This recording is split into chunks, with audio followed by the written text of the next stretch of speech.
বান্দা কি আবদার করে, এই ফেরেশতারা বলে আসমানের মালিক, তার কলিজার টুকরা বাবাকে আপনি নিয়েছেন, মাকে নিয়েছেন, তার বাবার কবরের পাশে দাঁড়াইয়া, তার মার কবরের পাশে দাঁড়াইয়া সূরা ইখলাস 3 বার পাঠ করে দোয়া করে। কি চাই বলে বাবা মাকে যেন মাফ করে দেয়।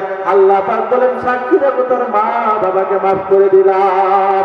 ও মুসলমান, আমি আপনাদেরকে বোঝানোর জন্য ঘটনাটা বলে শেষ করে দিচ্ছি। বিশাল বড়, অনেক বড় একজন বুজুর্গ মাতরাব ইবনে সুহায় রাহমাতুল্লাহি আলাইহি, একজন বিখ্যাত আলেম, একজন বিখ্যাত লেখক, একজন বিখ্যাত আল্লাহর ওয়ালি। এই মাতরাব ইবনে সুহায় রাহমাতুল্লাহি আলাইহি বলেন, আমি ইশার নামাজ পড়ে একদিন ঘুমিয়ে গেলাম, স্বপ্নে যুগে দেখি আল্লাহ পাক রব্বুল আলামিন আমাকে একটি কবরস্থানে হাজির করেছে। মুহাম্মদকে জিবরিল যতক্ষণ না বলতেন আল্লাহ রাসূল কথা বলতেন না। এখন আমি আপনাদেরকে বোঝাবার জন্য বলছি, এই কালামুল্লাহ, আল্লাহর কালাম, ভেতরের কথা জিবরাইলের হাতে দিলে জিবরাইল যখন সোয়া হয়ে গেল, তখন জিবরাইল সমস্ত ফেরেশতাদের চাইতে দামি হয়ে গেল, সরদার হয়ে গেল। জিবরাইল যখন আমার মায়ের নবীকে দিলেন, মায়ের নবীর প্রতি যখন ওহী হয়ে গেল, আল্লাহ রাসূল সমস্ত পৃথিবীর ভিতর উত্তম আল্লাহ তাআলা বানায়া দিলেন, সবকিছুতে উদ্ধার করে উদ্দে দিয়ে দিলেন। এই আল্লাহর রাসূলের পর এই কোরআনের সোয়া পেলেন সাহাবায়ে কেরাম। সাহাবায়ে কেরাম উম্মতের ভিতর দামি হয়ে গেলেন।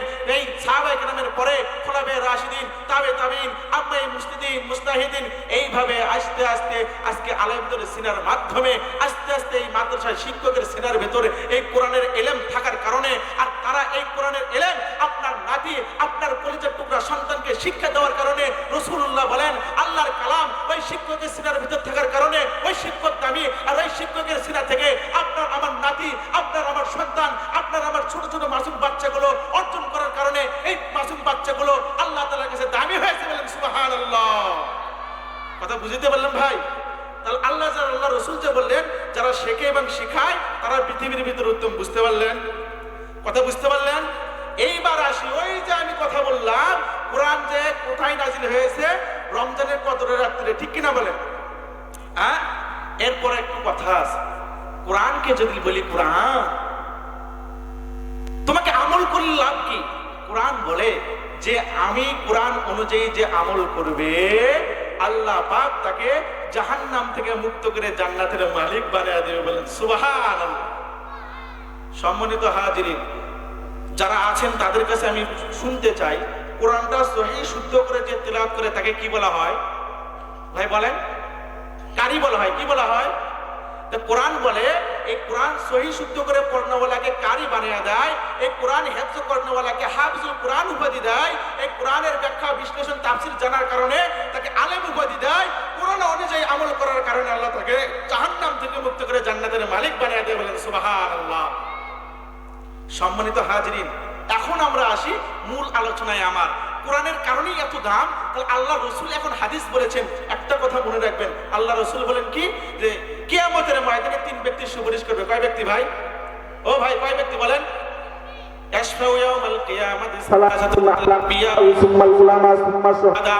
1 নম্বর নবীগণ, 2 নম্বর আলেম, 3 নম্বর শহীদগণ।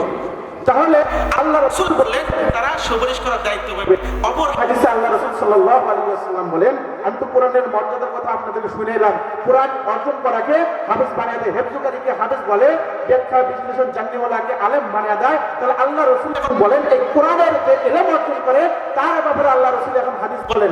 আল্লাহ রাসূল বলেন তোমরা যদি নাজাতের পথ পেতে চাও তাহলে 1 নম্বর আল্লাহ রাসূল বলেন কুন আলিমান, আলেম হও। আলেম যদি না হতে পারো আও মুতাআল্লিমান, আলেমের ছাত্র হও। যদি আলেমের ছাত্র হতে না পারো আও মুস্তামিয়ান, আলেমের কথা শোনো। তো আলেমের কথা শোনাও সুযোগ না হয় আও মুহিব্বান, আলেম থেকে মহব্বত করো। এই কয়টা কাজ করলে তোমার নাজাতের পথ হয়ে যাবে। কিন্তু খবরদার ওলা তাকুনিল খামিস, এর নিচে যাও তাহলে ধ্বংস হয়ে যাবে। নাউযুবিল্লাহ। এখন 1 নম্বর এই পয়েন্ট আলোচনা করে আমি আমার কথা শেষ করে দেব। আল্লাহ রাসূল যে বললেন কুন আলিমান, আলেম হও। আচ্ছা, আমি আপনাদেরকে বলতে চাই ভাই, কোরআনের ইলম অর্জন করা ছাড়া কেউ আলেম হতে পারবে? কথা বলেন না কেন? এই যে আপনারা বাইরে যারা বুঝতেছেন আমার কথা, আমি ওয়াজ এমন ভাবে ঘুরিয়ে দিয়ে ফিনিশিং দেব আপনাদের শুনতে ভালো লাগবে। এই কোরআনের ইলম অর্জন ছাড়া কেউ আলেম হতে পারবে? তো এই কোরআনের মর্যাদা তো আগেই বললাম। তো এই কোরআনের ব্যাখ্যা বিশ্লেষণ জানার কারণে সে হয়ে গেল আলেম। আল্লাহর কথা তার স্নেহ থাকার কারণে পৃথিবীর ভিতরে সে উত্তম। এবং আল্লাহ রাসূল বলেন এই আলেমকে আল্লাহ তাআলা সুপারিশ করার দায়িত্ব দিলেন এবং বললেন, ও আমার উম্মত, নাজাত যদি পেতে চাও তাহলে তোমরা আলেম হও। আলেমের এত গুরুত্ব কেন? আল্লাহ রাসূল সাল্লাল্লাহু আলাইহি ওয়াসাল্লাম বলেছেন, বিভিন্ন তাফসিরে আপনারা পেয়ে যাবেন, অনেক ওয়াজ নসিহতও শুনতে পারবেন যে আল্লাহ রাসূল সাল্লাল্লাহু আলাইহি ওয়াসাল্লাম বলেন যে সুপারিশ করার দায়িত্ব আলেম ওলামা পাবেন। তাহলে তাদের কোনো আলেম ওলামা চিন্তা আছে? বলেন তো দেখি। ও ভাই বলেন, চিন্তা আছে? কোরআনের একটা বিশ্লেষণ অনুযায়ী, কোরআন অনুযায়ী আমল করেনওয়ালাকে আলেম বলা হয়। আলেম দুই প্রকার, দরকারি আর সরকারি। এই কোরআন অনুযায়ী যে আমল করে সে মুহাক্কিক আলেম, আর কোরআন অনুযায়ী শুধু শিখছে কিন্তু আমল করা তাকে আলেম বলা যাবে না। ঠিক কিনা বলেন? কথা কয় না? হ্যাঁ, এক শ্রেণীর লোক আছে কোরআন জানে কিন্তু ভুল পর্দা করে, রহ রহ আমার কাছে প্রমাণ আছে, তারা আলেম নয়। কি কোরআনের হালাল হারাম মেনে চলতে হবে, তারাই আলেম, আল্লাহর দৃষ্টিতে তারাই আলেম। আর এই আলেমের কথা রাসূল বলেন, কোন আলেমান, আলেম হও তো নাজাত পেয়ে যাওয়া। সুবহানাল্লাহ বলেন। এক নম্বর এখান থেকে আমি চলে যাচ্ছি, আলেমের একটা করে উদাহরণ, প্রত্যেকটা একটা করে উদাহরণ তোমার বের হয়ে যাবো। উদাহরণ কি? রাসূলুল্লাহ বলেন এবং আলেম সুপারিশ করবে, এটা একটা হাদিস। আর একটা কথা আমি আপনাদের ঘটনা শুনিয়ে দেই, মুসা পয়গম্বরের জামানায় ওদিকে না যে আলেমের মর্যাদার কথা হলো কি, রাসূলুল্লাহ বলেন কালকে আমাদের ময়দানে যখন আল্লাহ পাক রব্বুল আলামিন সমস্ত আলেমদেরকে ডেকে বলবেন, তোমরা আমার কোরআন ইলম অর্জন করার কারণে অনেক কষ্ট করেছো, অনেক মুজাহিদা করেছো, অনেক মার খেয়েছো, গালি খেয়েছো, তা আমি আল্লাহ যাও আজকে তোমাদেরকে মাফ করে দিলাম। সুবহানাল্লাহ। তারা জান্নাতে চলে যাবে। জান্নাতে চলে যাওয়ার মাঝখান থেকে যে একজন জাহান্নামী ব্যক্তি তারা দাঁড়ায় যাবে, আলেমের পাঞ্জাবি টেনে ধরবে। দুনিয়াতে এক শ্রেণীর লোক বলছে না যে আপনারা জান্নাতে যাবেন পাঞ্জাবি টেনে ধরবো, বলছে বলে কিনা? তারা বলে টানেন কেন? হুজুর বেয়াদবি মাফ করবেন, আপনার আজকে জান্নাতে, আমাদের জাহান্নামের ফয়সালা হয়েছে। দুনিয়াতে থাকা গেলেন, আপনাকে উজু করার পানি দিয়েছিলাম, আপনাকে খাওয়াইছিলাম, হুজুর আল্লাহর কাছে একটু সুপারিশ করেন, আল্লাহ যেন আমাদেরকে মাফ করে দেয়। সুবহানাল্লাহ বলেন জোরে সবাই। হাদিস কি বলছি? যে নবীদের সুপারিশ কবুল করা হবে, আলেমদেরও কবুল করা হবে, ঠিক কিনা? এবং তাদেরকে তো আল্লাহ বললেন তোমরা জান্নাতে যাও। জান্নাতে যাওয়ার সময় তারা দাঁড়ায় যাবে, আল্লাহ বলে কিরে বান্দা জান্নাতে যাবি না? আল্লাহ কিভাবে যাব? আপনার কোরআনের ইলম অর্জন করার কারণে, প্রচার করার কারণে যে সমস্ত মানুষগুলো আপনার বান্দাগুলো সহযোগিতা করেছে, দান করেছে, সদকা করেছে, মাথায় হাত তুলে দিয়েছে, গো আল্লাহ এই আমি টাকা পয়সা ছিল না, তারা সহযোগিতা করেছে, তাদের অর্থায়নে আজকে আমি আলেম হয়ে আপনাকে খুশি করতে পেরেছি। আজকে আমি জান্নাতে যাব আর তারা জাহান্নামে যাবে। ও আল্লাহ, তারা আমার কাছে চায় আমি তুমি সুপারিশ করি। আল্লাহ পাক বলেন যাও, অধিকার দিলাম, সুপারিশ করে জান্নাতে নিয়ে যাও।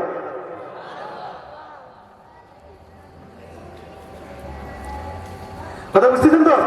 খারাপ লাগতেছে? আপনারা ঘুমিয়ে গেছেন? একটু তাক দিবেন। লিল্লাহি তাকবীর, লিল্লাহি তাকবীর, জোরে করে লিল্লাহি তাকবীর।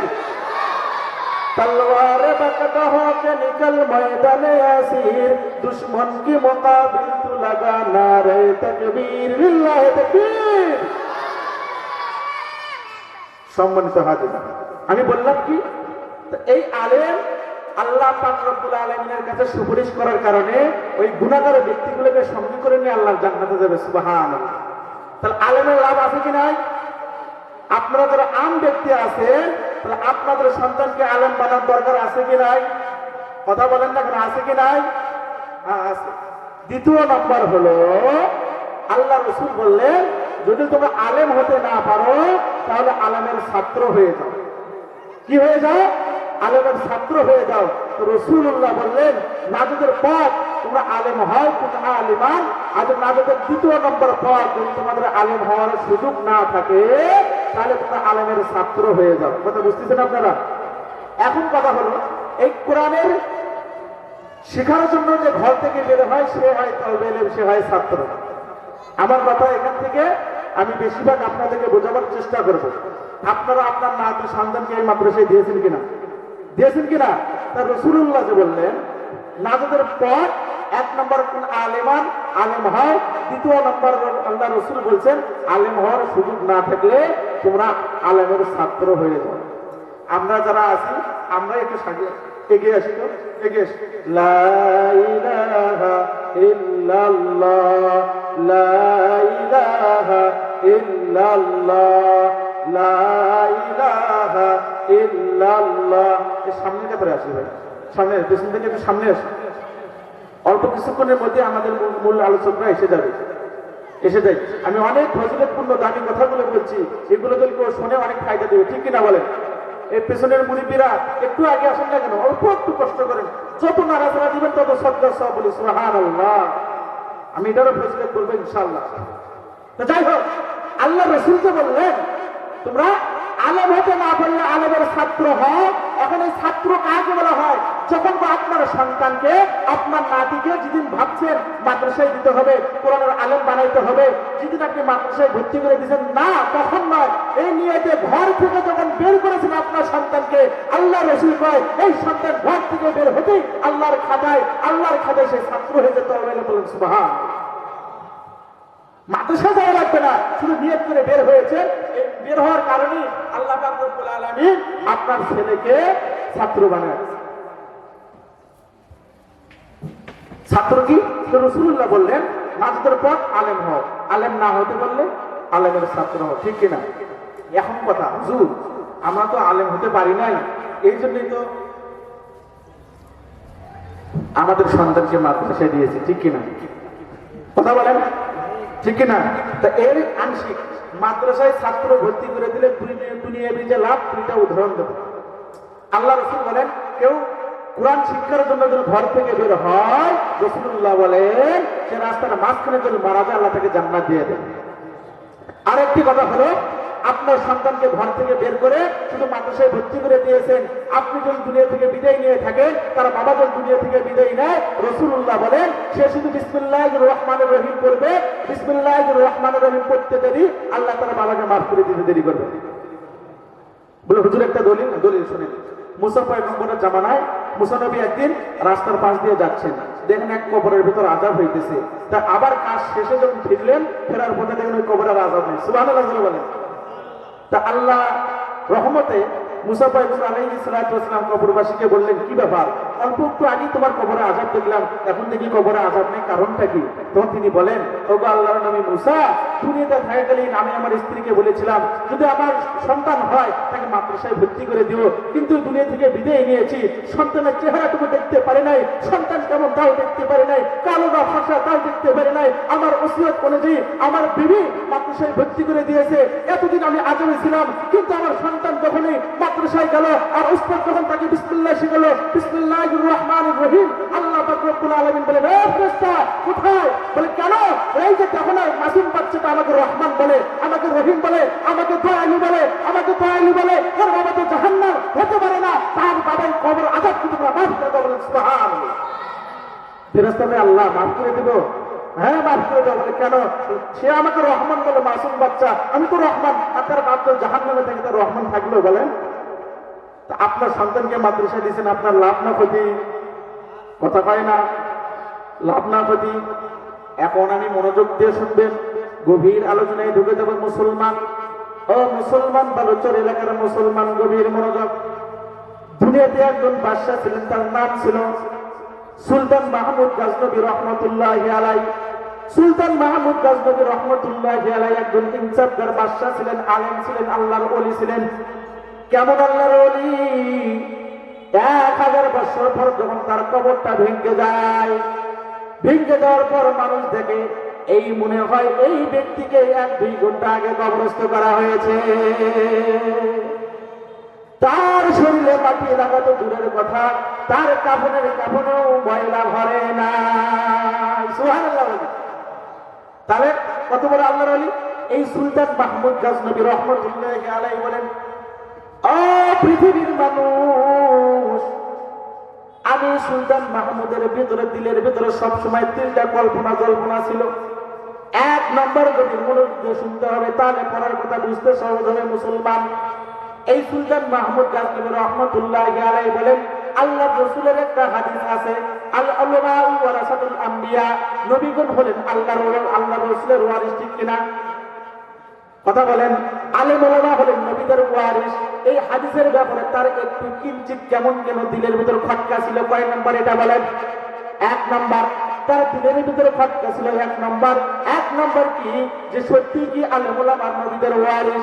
2 নম্বর খটকা ছিল কে বা কারা তাকে যেন বলেছে, ও বাদশা নামদার, আপনার বাবা সবক থেকে কিন্তু নয়, সবক থেকে আপনাকে কুড়িয়ে নিয়ে এসে আপনাকে লালিত পালিত করেছে। আচ্ছা বলেন দেখি, আপনাকে যদি বলা হয় আপনার বাবা অমুক, আপনার জন্মের ভিতরে ভেজাল, মাথা গরম হবে কিনা?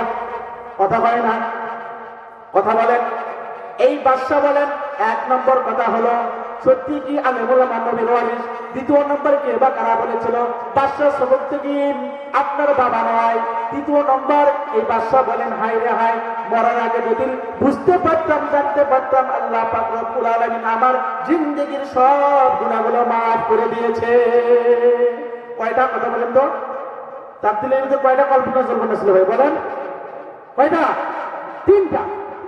এখন শোনেন, দীর্ঘদিন পর সুলতান মাহমুদ গজনবী রহমতুল্লাহি আলাইহি তার উজির সমস্তগুলোকে নিয়ে একদিন রাতের কর্মসূচি পালন করার জন্য রাজপ্রাসাদ থেকে বের হয়ে গেলেন।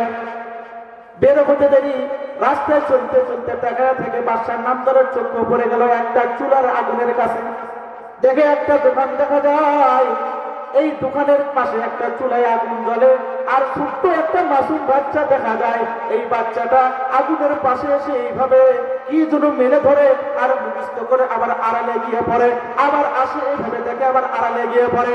এইটা নজর যখন বাদশার চোখে গিয়ে পড়লো, বাদশা বুঝতে পারলো আল্লাহ, দুনিয়াতে মনে হয় এর মধ্যে অসহায় আর কেউ নাই, এর বাপে যে আলোটা দিবে তাও হয়তো নাই গো আল্লাহ। তা না হলে চুলার ভিতরে কাছে এসে এইভাবে কিতাব পড়ে, বুঝতে পারলো তারা হয়তো আলো কেনার টাকাটাও নাই।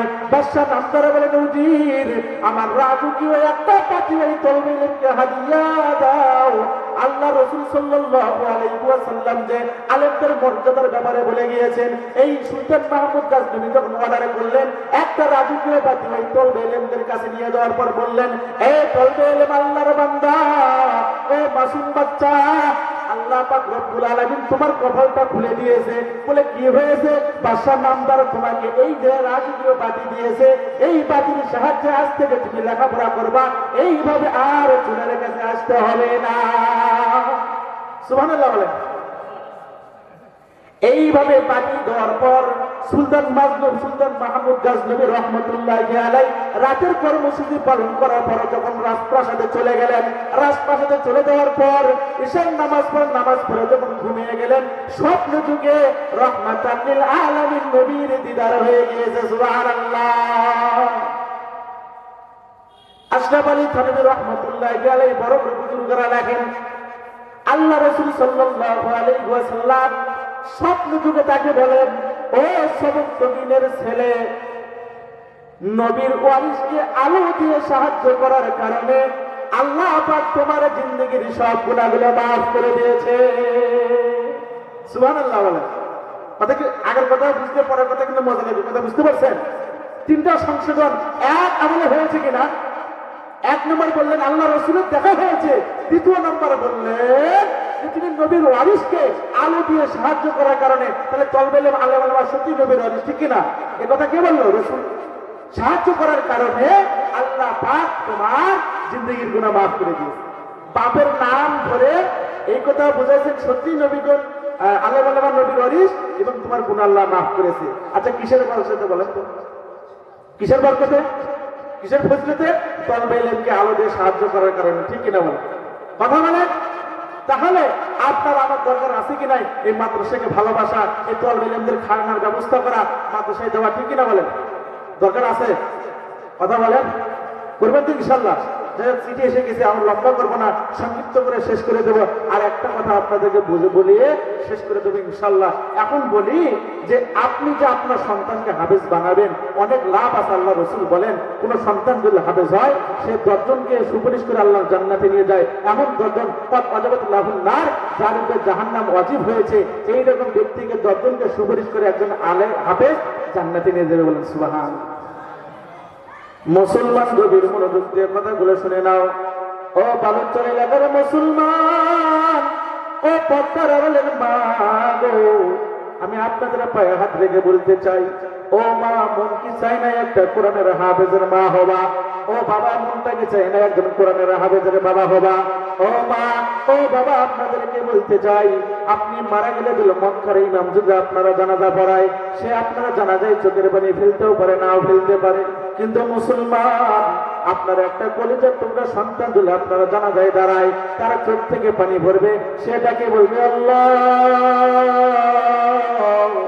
দুনিয়াতে দেখার জন্য আমার আর কেউ থাকলো না গো আল্লাহ, আমার মা নাই, আমার বাবা নাই। এই সন্তান প্রতিদিন যখন কোরআন তেলাওয়াত করবে, কোরআন তেলাওয়াতের সবগুলো বাবার নামে পাঠায়া দিবে, মার নামে পাঠায়া দিবে। কবরস্থানের পাশে দাঁড়াইয়া জিয়ারত করে বলবে আল্লাহ, আমার মাকে মাফ করে দাও, আমার বাবাকে মাফ করে দাও। আজকে আদর করার মতন কেউ নাই, স্নেহ করার মতন কেউ নাই। আল্লাহ পাক রব্বুল আলামিন বলবেন, রে ফেরেশতা, এই বান্দা কি আবদার করে? এই ফেরেশতারা বলে, আসমানের মালিক, তার কলিজার টুকরা বাবাকে আপনি নিয়েছেন, মাকে নিয়েছেন, তার বাবার কবরের পাশে দাঁড়াইয়া, তার মার কবরের পাশে দাঁড়াইয়া সূরা ইখলাস 3 বার পাঠ করে দোয়া করে, কি চায়? বলে বাবা মাকে যেন মাফ করে দেয়। আল্লাহ পাক বলেন, সাক্ষী রাখো, তার মা বাবাকে মাফ করে দিলাম। ও মুসলমান, আমি আপনাদেরকে বোঝানোর জন্য ঘটনাটা বলে শেষ করে দিচ্ছি। বিশাল বড়, অনেক বড় একজন বুজুর্গ, মাতরা ইবনে সুহাইর রাহমাতুল্লাহি আলাইহি, একজন বিখ্যাত আলেম, একজন বিখ্যাত লেখক, একজন বিখ্যাত আল্লাহর ওয়ালি। এই মাতরা ইবনে সুহাইর রাহমাতুল্লাহি আলাইহি বলেন, আমি ইশার নামাজ পড়ে একদিন ঘুমিয়ে গেলাম, স্বপ্নে যুগে দেখি আল্লাহ পাক রব্বুল আলামিন আমাকে একটি কবরস্থানে হাজির করেছে। এই মাতরা ইবনে সুহাইর রাহমাতুল্লাহি আলাইহি বলেন, আমি কবরস্থানের পাশে দাঁড়ায় থেকে দেখলাম সমস্ত কবরের বাসিন্দাগুলো, সমস্ত মুর্দাগুলো তারা পাগলের মতন কি যেন পুরায়। এ মুসলমান, বালুচর এলাকার মুসলমান, আপনাদের কোনো মহামূল্যবান নথি জিনিস যদি হারিয়ে যায়, তাহলে আপনি আমি পাগলের মতন খুঁজি কিনা? এই ব্যক্তি তাকায় থেকে দেখেন সমস্ত কবরের বাসিন্দা মুর্দাগুলো পাগলের মতন কি জন্য তারা এইভাবে ঘুরাইতেছে। আবার লক্ষ্য করে দেখেন, অল্প কিছুক্ষণ পর লক্ষ্য করলেন, এক পাশে দেখা যায় আমার মতন চেয়ারে বসে এক আল্লাহর বান্দা এই পুরানো দৃশ্যগুলো দেখছে। এই আল্লাহর ওলি আলেম বলেন, আমি গুটি গুটি পা হেঁটে হেঁটে তার কাছে গেলাম, গিয়ে জিজ্ঞাসা করলাম, আল্লাহর গোলাম, আপনি কে বা তারা কে? ওই ব্যক্তি বলেন, আল্লাহর ওলি, আমরা হলাম কবরের বাসিন্দা। বলে তারা ঘুরাই কি? বলে তারা নেকি খোঁজে, নেকি ঘুরাই। বলে কারণটা কি বুঝলাম না। চেয়ারওয়ালা ব্যক্তি মাতরা ইবনে সুহাইর রাহমাতুল্লাহি আলাইহি বলেন, আল্লাহর ওলি, এই কবরের পাশ দিয়ে দুনিয়ার কোন মুসলমান যখন অতিবাহিত হয়ে যায়, যাদের দিলের ভিতরে মায়া লেগে দয়া লেগে যায়, কবরস্থানের পাশে দাঁড়াইয়া সূরা ফাতিহা একবার পাঠ করে, সূরাতুল ইখলাস 3 বার পাঠ করে সব যখন বক্সায়া দেয়, এই নেকিগুলো পুরাবার জন্য সমস্ত কবরের পাশের মুর্দাগুলো পাগল হয়ে যায়। তারা নেকি খুঁজতেছে।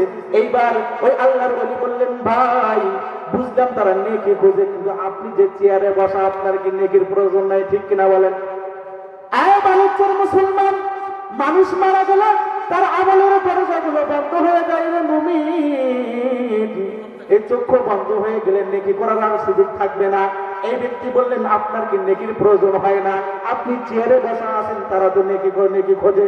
এইবার চেয়ারে বসে থাকা ব্যক্তি উত্তর দেয়, আল্লাহর বান্দা, ও আল্লাহর বান্দা, আমার এদের মতন নেকি পুরাইতে হয় না, নেকির দরকার পড়ে না। বলে কারণ কি জানতে চাই? তিনি বলেন, আমি দুনিয়াতে থাকাকালীন অনেক কষ্ট করে মেহনত করে আল্লাহর রহমতে একটা কলিজার টুকরা আমার সন্তানকে মাদ্রাসায় ভর্তি করে দিয়েছিলাম। মানুষ বলেছিল মাদ্রাসায় দিও না, ভাত খাবে না, কাপড় দিবে না। আমি কারো কথা কান না দিয়া মাদ্রাসায় ভর্তি করে দিয়েছিলাম। আমার কলিজার টুকরা সন্তানটাকে কোরআনের হাফেজ বানাইছি। কিন্তু আল্লাহ পাক রব্বুল আলামিন আমাকে বেশি দিন দুনিয়াতে রাখে নাই। আল্লাহর হুকুমে দুনিয়া থেকে বিদায় নিয়েছি। এই কলিজার টুকরা সন্তানটা অমুক গ্রামের অমুক দোকানে থাকে, সকাল থেকে কোরআন পড়া শুরু করে দেয়, মিটি করে কোরআন তেলাওয়াত করে, সারা দিনটা কোরআন তেলাওয়াত করে। এই সব আমি বাবার নামে বকশে দেয়। বলেন সুবহানাল্লাহ। ব্যক্তি বলেন, আল্লাহর ওলি, আমার কলিজার টুকরা সন্তান এইভাবে কোরআন শরীফ পড়ার কারণে সবগুলো যখন আমার নামে পাঠায়া দেয়, যা করুন আমার অ্যাকাউন্টে অটোমেটিক এসে জমা হয়ে যায়, এদের মতন আমার সব পুরানোর প্রয়োজন হয় না। এই ব্যক্তি বলেন, মাত্রা ভেঙে সুগাইর বলেন, ঘুম ভেঙে গেল, আমি ফজরের নামাজ পর রওনা হলাম ওই ব্যক্তির খোঁজে তালাশে, দেখি তার সন্তান ঠিক আছে কিনা। ওই আল্লাহর ওলি বুজুর্গ হেঁটে হেঁটে রওনা হয়ে গেলেন, ঠিকানা অনুযায়ী দেখলেন হ্যাঁ অবশ্য বাস্তব ওই একটা দোকান দেখা যায়, একটা দোকানের ভেতরে একটা ছেলে দেখা যায়, যে ছেলেটা সমস্ত কাজ নাড়াচাড়া করে, কিন্তু তারা মুখটা মিটি মিটি মিটি মিটি করে না রে। আল্লাহর ওলি বলেন, এই যুবক তুমি নড়ো কেন, তুমি নড়াচড়া করো, সমস্ত কাজ করো বুঝলাম, কিন্তু তোমার মুখটা নড়ে কেন রে বাবা, আমাকে একটু বল। এই ব্যক্তি কথা শোনার কারণে ওই বাচ্চাটা, ওই আল্লাহর বান্দার যুবক, আল্লাহর বান্দার ছেলেটা এবার ডাক দিয়ে কয়, হুজুর আল্লাহ পাক রব্বুল আলামিনের রহমতে আমি কোরআনের হাফেজ হয়েছি, আমার বাবা আমাকে মাদ্রাসায় পড়ে কোরআনের হাফেজ বানাইছে, কিন্তু হুজুর আমার বাবা দুনিয়া থেকে বিদায় নিয়েছে, কিন্তু মনটাকে মানাইতে পারি না। আল্লাহ পাক রব্বুল আলামিনের রহমতে তো আমি হাফেজ হইলাম, কিন্তু আমার বাবা কবরে রয়েছে, কিন্তু কোন অবস্থায় আছে আমি জানি না। হুজুর এই জন্য প্রতিদিন সকাল থেকে আমি হাফেজ, যেহেতু প্রতিদিন সকাল থেকে পড়া শুরু করে দেই, সন্ধ্যা পর্যন্ত যা পড়ি সমস্ত সবগুলো আমার বাবা আমলনামায় পাঠায়া দেয়। বুজুর্গ বলেন, যুবক আল্লাহ পাক রব্বুল আলামিন তোর কথাগুলো সত্য বানিয়েছে রে যুবক। আল্লাহ পাক রব্বুল আলামিন তোর পড়ার কারণে, তোর কোরআন তেলাওয়াত করার কারণে আমি স্বপ্নে যুগে দেখি তোর বাবার অ্যাকাউন্টে অটোমেটিক সব জমা হয়ে যায়। সুবহানাল্লাহ। তাহলে লাভ আছে কি নাই? হ্যাঁ আছে কি নাই? আপনার সন্তানকে মাদ্রাসায় দিবেন তো? মাদ্রাসার স্বার্থে না আপনার স্বার্থে? কথা বলেন। আপনার স্বার্থে, আপনার নাজাতের জন্য আলেম বানাইবেন, হাফেজ বানাইবেন, আপনার স্বার্থে আপনি নাজাত পাবেন, আপনার জন্য দোয়া করবে, এলাকাবাসীর জন্য দোয়া হবে, সবটাই উত্তম। কিন্তু মাদ্রাসার দিকে দেখতে হবে, ছাত্র দিতে হবে। আজকে আমরা মনে করি মাদ্রাসায় দিলে মনে হয় কি হয় না হয়, তারপর অনেক মুসলমান মাদ্রাসা থেকে ছাত্র নিয়ে যায় কেজিতে ভর্তি করে দেয়, এটা পোড়া কথা আছে না নাই? এরকম সংবাদ আমাদের কাছে আছে। যাই হোক, আমার কথা এখানে শেষ। আপনারা তো অনেকেই আমার কথা শোনেন। আল্লাহ পাক রব্বুল আলামিন এই সংক্ষিপ্ত আলোচনার উপরে আমল করার তৌফিক দান করে বলেন আমিন। সকলেই আমার জন্য দোয়া করবেন, আল্লাহ পাক যেন ইখলাসের সাথে কথা বলার তৌফিক দান করেন। আসসালামু আলাইকুম ওয়া রাহমাতুল্লাহি ওয়া বারাকাতুহু। ওয়ালাইকুম আসসালাম ওয়া রাহমাতুল্লাহি ওয়া বারাকাতুহু। আসসালামু আলাইকুম। হাফেজ মুফতি ফরাহাদ তাওহীদি ভাইকে তার মূল্যবান বয়ান করার জন্য ধন্যবাদ জানাচ্ছি।